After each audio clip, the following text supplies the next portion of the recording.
শুদ্ধ ভক্তি ছাড়া কখনো জীবাত্মা শান্তি পেতে পারে না। কেননা ভক্তিবিহীন মানুষ যত শান্তির আশা করে, সে শান্তি কখনো সে লাভ করতে পারবে না। কেননা ভক্তির মাধ্যমে সে শান্তি লাভ করতে পারে। আমাদের সম্পর্ক কার সাথে? আমাদের সম্পর্ক হচ্ছে ভগবানের সাথে। ভগবান সাথে যখন আমরা যুক্ত হই, ভগবান আমাকে সেই শান্তি প্রদান করতে পারে।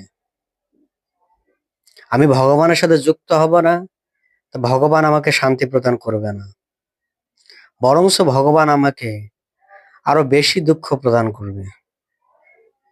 কেননা শান্তির একমাত্র সূত্র হচ্ছে ভগবান। তিনি আনন্দ চিন্ময় সদুজ্জ্বল, তিনি আনন্দের অধীশ্বর, তিনি আনন্দের অধিকর্তা। তাই তো তিনি সমস্ত জীবকে আনন্দ প্রদান করতে পারেন। আপনি যতই চেষ্টা করেন না কেন সুখী হওয়ার, কখনোই আপনি সুখী লাভ করতে পারবেন না যতক্ষণ না আপনি ভগবত ভক্তিতে যুক্ত হচ্ছেন, যতক্ষণ আপনি ভগবানের সেবা করতেছেন, যতক্ষণ আপনি ভগবানের প্রতি শরণাগতি হচ্ছেন, ততক্ষণ আপনি যতই বড় বিলাসিতা ভোগ করেন না কেন, আপনি এই জগতে সুখ লাভ করতে পারবেন না। কোনো না কোনো কারণে আপনাকে চিন্তা করতেই হবে, কোনো না কারণে আপনাকে বিষয়বস্তু নিয়ে ভাবতে হবে। যখন আমরা বিষয়বস্তু চিন্তা করব, তখনই তো আমাদের দুঃখের মূল কারণ হয়ে দাঁড়াচ্ছে।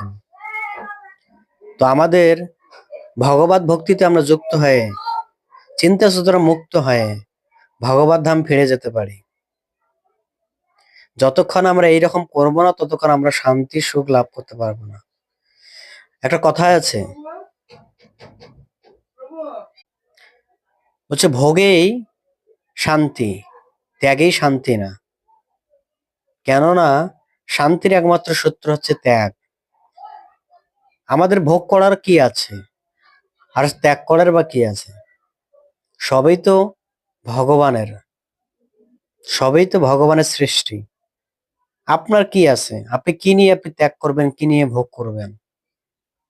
কারণ জড় বস্তুকে কখনো ভোগের মাধ্যমে সন্তুষ্টি প্রদান করা যেতে পারে না। ত্যাগের মাধ্যমে সে শান্তি সমৃদ্ধি লাভ করতে পারে। ত্যাগ হচ্ছে প্রকৃত শান্তি প্রদান করতে পারে, না হলে আর কেউ শান্তি প্রদান করতে পারে না।